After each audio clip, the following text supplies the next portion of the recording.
Hi there, Frank Flegg here from Ethical Property Partners. We help investors to take their property investing to the next level using sophisticated strategies that most investors don't even know exist. In this episode, I'm going to talk to you about a decision that I'm wrestling with right now and talked through with one of my franchisees just this morning. So, this often happens when you're dealing with emotional vendors who are highly motivated. What you can do is you can have a conversation with them, you can do your thorough telephone fact find, you can understand their situation, understand their problem. You then come up with a solution at the help visit that meets their needs, it solves their problem, it works for you in terms of a cash flow perspective, and this is exactly what we did with a property recently. I won't give you all the details now, but in a nutshell, we'd agreed a deal. The vendor was going to get around 60% of the property value now, just one property, and then they were going to get the balance over the next 7 years. The vendor was happy with it, and then took it to their legal advisors, which often happens. The advisors looked at it and said, we've never seen anything like this before. What if this, or this happens, which is always the case. They have to give worst case scenario, but that scared the already emotional vendor. The vendor went from a situation of scared of losing their property and being repossessed to, phew, I've met Frank and his team. I'm actually JVing on this property with one of my franchisees. They're going to rescue me. They're going to buy the property and I'm getting market value, which they are. This is a London property. They're getting market value over the next 7 years or so. Majority of the money now, the balance over 7 years. To, oh no, what if Ethical Property Partners don't honour their agreement? What if they go bankrupt? What if they burn the house down and it's not insured, etc.? All of which is possible. You can't knock the advisors for telling their vendor the possibilities. They have to think of worst case scenario, and of course we're willing to give personal guarantees. We're even willing to insure it. You can actually go to Lloyd's of London and insure these agreements. We're at that point beyond logic, and the vendor has come back to us and said, actually, I need this now. I'm not interested in any money moving forwards. I'm up to this point, I can accept this point, and it's quite a good discount. So the market value of the property is around £1.1 million, and they're willing to accept 900,000 now, which isn't bad, but it's not great. And I've gone through the numbers on it. I've spoken to my JV partner. The golden rule for us is we need all of our money out within 1 year. And on that deal, it's impossible. It's impossible if we buy it conventionally to get all of our money out within 1 year. However, we do have a finance investor who's willing to come in on the deal. Now, I've gone 50-50 with my franchisee. So they're getting 50% of the deal for managing the property, for buying it in their name, for basically doing all of the work, and I'm getting 50% of the deal for finding it, bringing the vendor to the table, having negotiated the deal up front, and then offering strategic input and my own personal guarantee in the background. So it's a good win-win. Now we've got this finance investor that's willing to put in, we need about £200,000 if we're going to give the 900 right now. And we've thought about it, we've talked to the finance investor. The finance investor wants a third of the deal. So now it's going to be a third me, a third the finance investor, and a third my JV partner, my franchisee. And I'm looking at it and I'm thinking, I'm not sure this is a deal worth doing. Now it's still no money down for me. No money down for me, no money down for my partner. So you think, well, that's pretty good. You're getting a £200,000 discount, but it's not as clear cut as that. So the finance investor wants a return on their money, which is fine. After all of the rent has been achieved for the property and all of the expenses have been paid, there's a £580 a month shortfall. And what we've looked at between us is actually that could be paid for by me. So the investor's putting in their £200,000.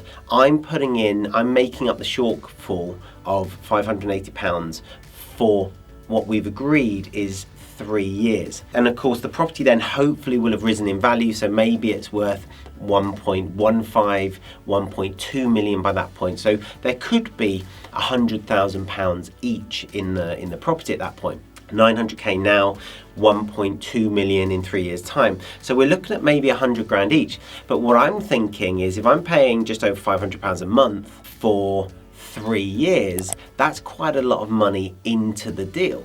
If it sells for 1.2, then I'll get a decent return on that £500 a month. But what if it doesn't sell? What if it takes 5 years? Now I've put £30,000 in, £500 a month for 60 months is £30,000, and there's no guarantee. I'm kind of gambling on capital growth, and that doesn't sit comfortably with me. Neither does negative cash flow. I kind of get shivers when any of my deals are going to be negative cash flow. Now, in the context of my whole portfolio can easily cover £500 a month. It won't even touch the sides. But you don't want to get into the habit of doing deals that take money out of your pocket every single month, even if there's a really good potential payoff in the future. And this deal is right on the cusp, and I thought I'd share it with you because I haven't yet decided which side of the fence I'm going to fall on. There's a few options for me. I could offer to split the interest with my franchisee. That would bring my liability down to £280 to me and £280 to them. That halves my negative cash flow whilst retaining the third split. That's one option. We could perhaps agree that the investor takes a third, so then it would be 580 divided by 3, so just under £200 a month. That would be even better. Or I could agree to stomach the £580 a month myself, especially if the others are resistant to putting money into a deal, which would be understandable, but for a higher slice. So perhaps I get 50% and they get 25% each, or perhaps I get 40% and they get 35% each, etc. There's an infinite number of ways of doing this. Or we can go back to the vendor. The vendor's now saying they've got another offer from someone else. That could be true, it could be made up. But we could say, do you know what, the offers we've made, and we've given them about 4 different offers over the last month or so as we've been negotiating. We've had them agree at several stages to the offers we've made, and then they've gone back to their advisors and decided that they don't work for them, which is fine, by the way. There's no blame on the vendor. This is a matching of requirements. We have a requirement to buy properties in a sophisticated manner that's cash flow positive, hopefully, and highly lucrative for us, and the vendor has a specific problem with their property that they're looking to solve. And if we can't make a match, that's absolutely fine. There's no judgment, there's no criticism of the vendor whatsoever. I have a help visit with a vendor in about 20 minutes time who's looking to sell a very large property in Oxfordshire, who may well say yes, and then we're buying that one and this one falls by the wayside. Maybe this one goes into that new transaction and then that falls over in 6 months or 12 months and they come back and say, actually, we'll go with the original terms. And that's the balance. That £200,000 that's coming from that finance investor, even though it's a no money down deal for me and my franchisee, what could we do with that £200,000 that may be way more lucrative? So what's the opportunity of the cost of that money? And this is where I think some investors get it wrong. They think to themselves that because it's no money down or no money left in, that they should definitely do the deal. But if you're using someone else's money, yes, that's other people's money, it's none of your own money, so in theory you could do an infinite number of deals, but can you?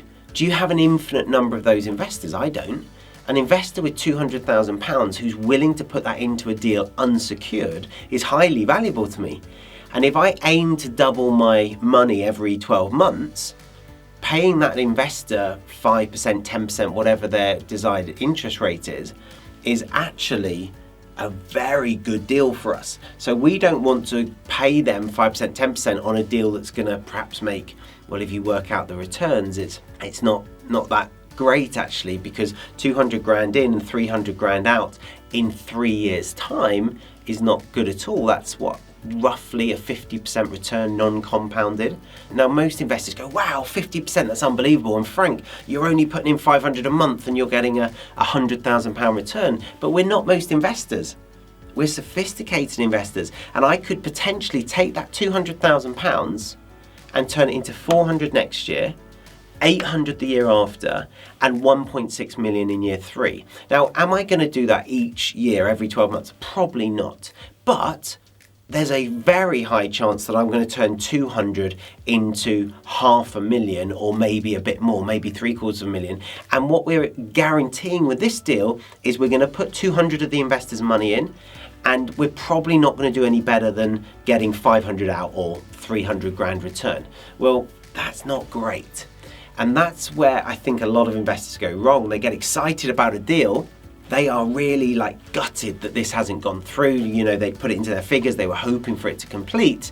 And I'm not. This is one of many properties for me. And I recognize that maybe 20%, maybe 30%, maybe 50% of these where the vendor says yes, but we haven't gone to legals yet, are going to fall through because the vendor's going to ask for revised terms, or they're going to change their mind, or they're going to be scared, or they're going to be repossessed. I've had that before where they don't tell me and then they get repossessed before we can buy it, etc. So there's lots of things that can go wrong, but I don't mind. I'm in a position of abundance. One of our points of culture at EPP is abundance.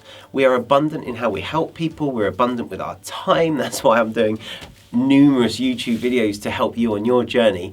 We are abundant in the number of opportunities we have, and we're abundant in the number of deals that we're able to buy, precisely because we don't put money into our deals, or we don't put money into our deals that we can't get out very quickly.